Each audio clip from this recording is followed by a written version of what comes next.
Call the meeting to order. Roll call, please. Kolpak? Here. Vetcoin? Here. Strand? Here. Turnberg? Here. Me. All right. We'll call a special meeting today in regards to the jail contract. Mike Rediger to explain. Thank you, Mayor and Commissioners. I'll just provide a couple of brief remarks just to talk about the future and why we're asking for the Commission's approval of this agenda item today. Thanks for your consideration. I know the County Board will be talking about this as well next Tuesday. Just a couple of notes. First, we've had a really long-standing relationship, obviously, with Cass County government in their service to us, providing for housing for city inmates at the Cass County Jail.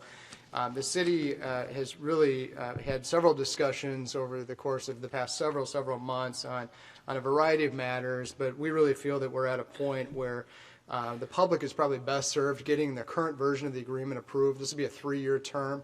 This will be an agreement that's approved effective January 1 of 2026, and then it'll go for a 3-year period.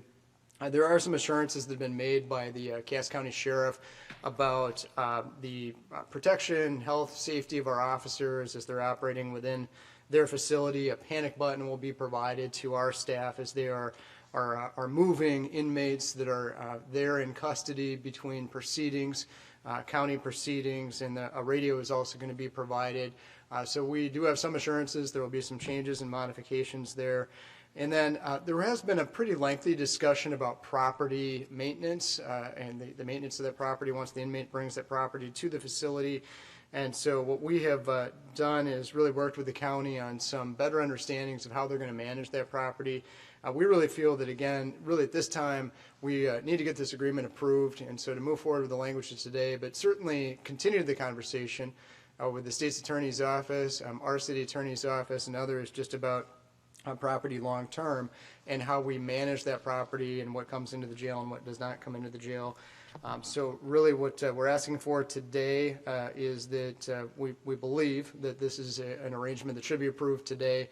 This would be effective again January 1 of 26, and we would notify the board of county commissioners that this has been approved by the city commission and they're ready to proceed and sign the agreement. So I would just note in closing, just really after some very significant negotiations, significant amount of time, it's really now is the time we feel to proceed.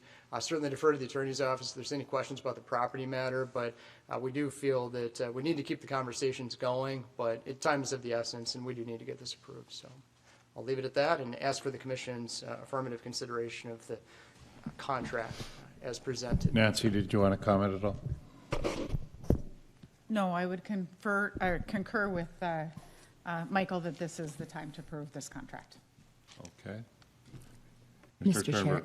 has anything been changed from what Cass County has proposed in their agreement? So the agreement that is in your packet is the agreement that West Fargo has approved. We've had more verbal understandings of how to address the panic button and the radio protocol. That's not embedded within the agreement. Perhaps that is something longer term, we'd like to see considered there just to cement that in the agreement, but that is not actually memorialized in the agreement. That's just going to be a verbal understanding as we proceed. And then on the property matter going forward, there may or may not be an interest of the commission in the future in seeking Attorney General's opinion as to how we consider that property of the inmate. But that's not going to be an issue for today. That's really an issue for tomorrow and the years that will follow. Commissioner Pepcorn. Yeah, Mr. Chair, Commissioner Turnberg and myself, we went on a tour of the jail and met with Sheriff Johnner. It was a great experience. We learned a lot to see how secure it is. Basically, the inmate is handcuffed and brought to the room.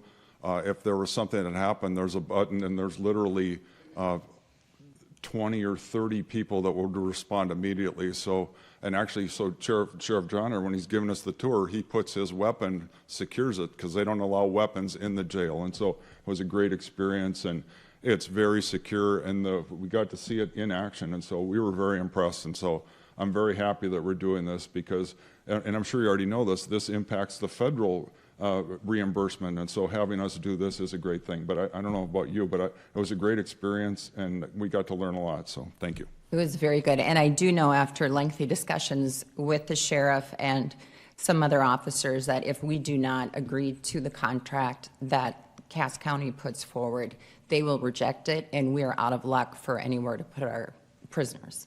So this absolutely has to be passed as Cass County has sent it to us.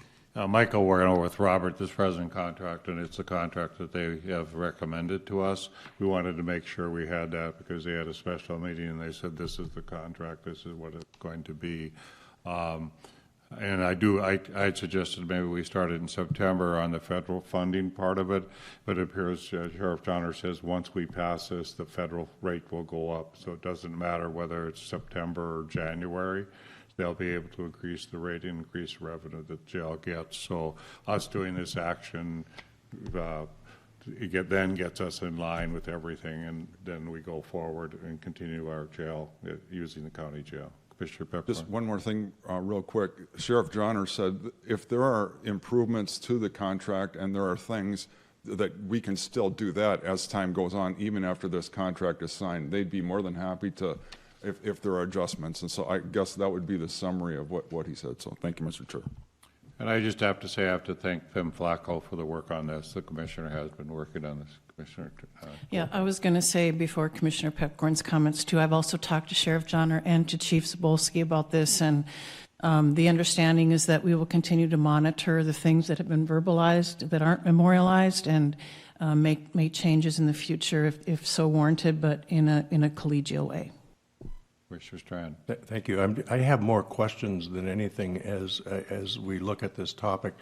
You know, I think I heard that we were at $85 and the rates are going up to 120.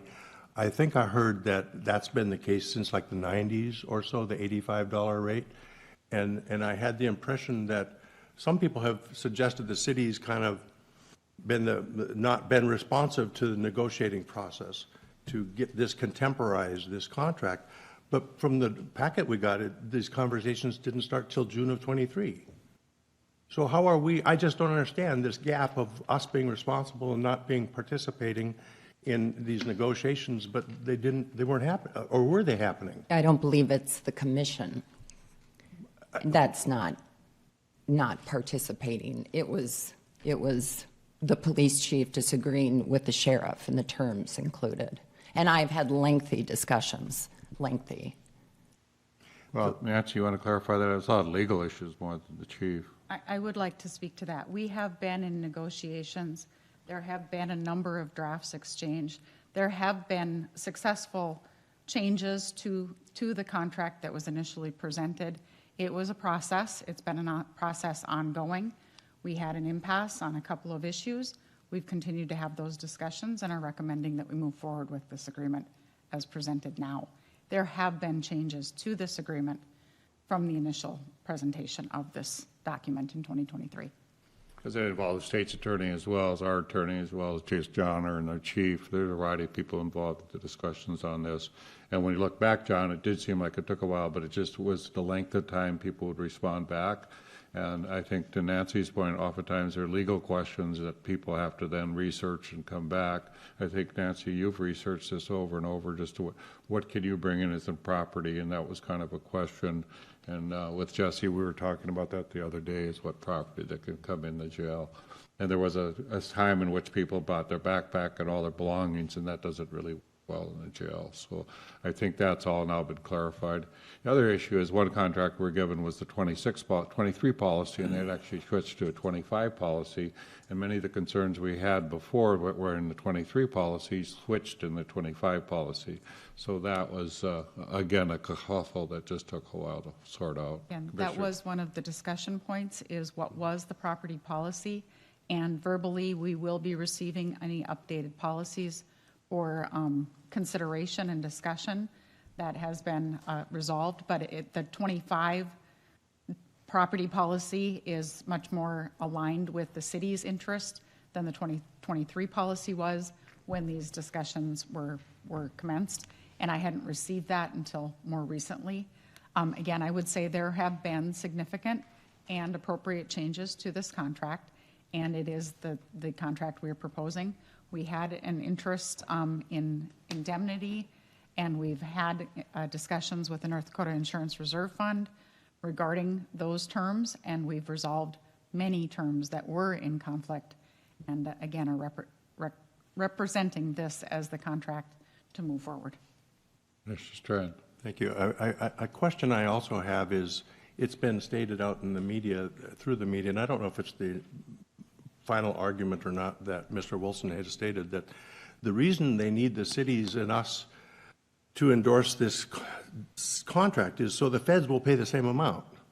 Is that a justification for us to raise a rate so the federal taxpayers can pay more? I mean, that doesn't, is that it? Is that the argument? Or is It's that part of just? the argument. It's really they wanted to have a rate change, and then we have not been in conflict with the rate change.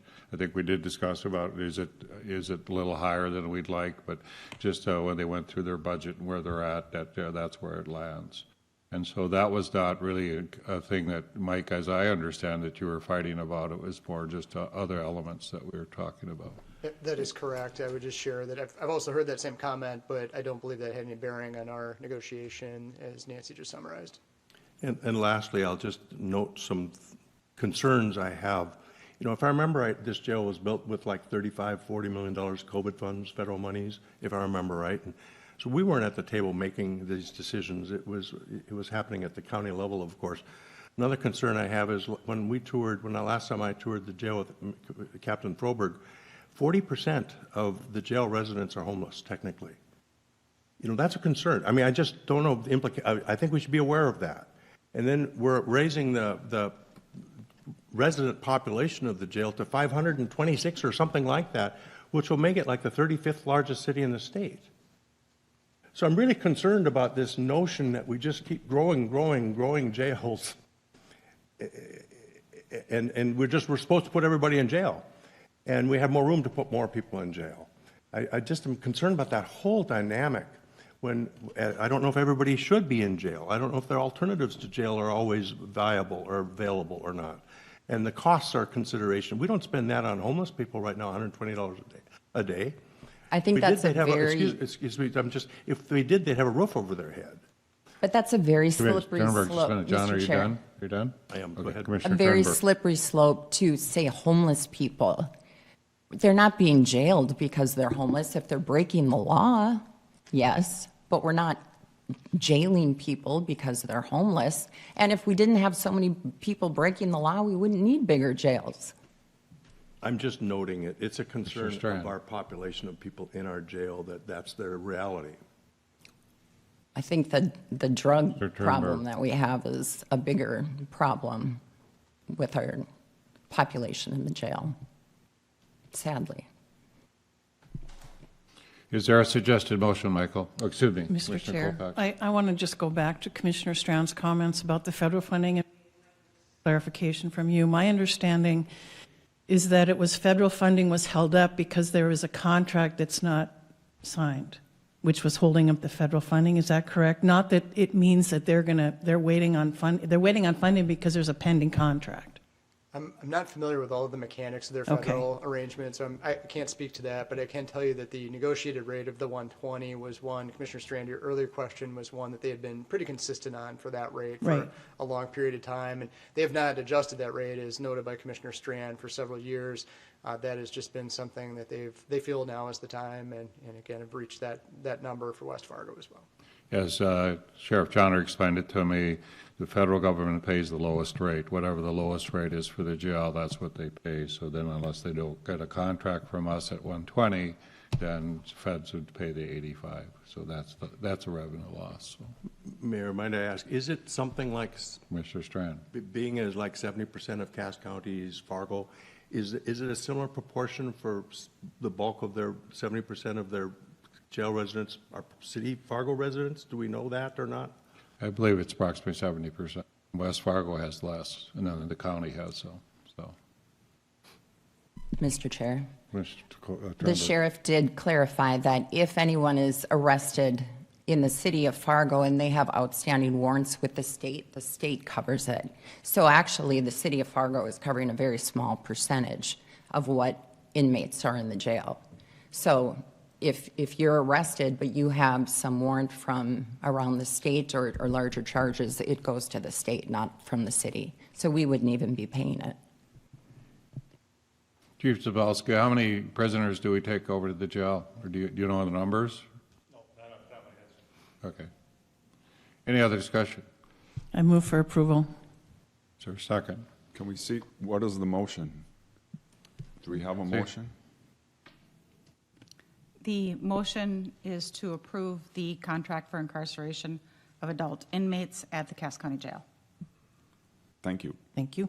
It was moved. Who seconded it? There's a second? Second. Any further discussion? Roll call, please. Kolpak, Aye. Turnberg, Aye. Pepcorn, Aye. Strand, Yes. Mahoney. Aye. Other business, we will adjourn.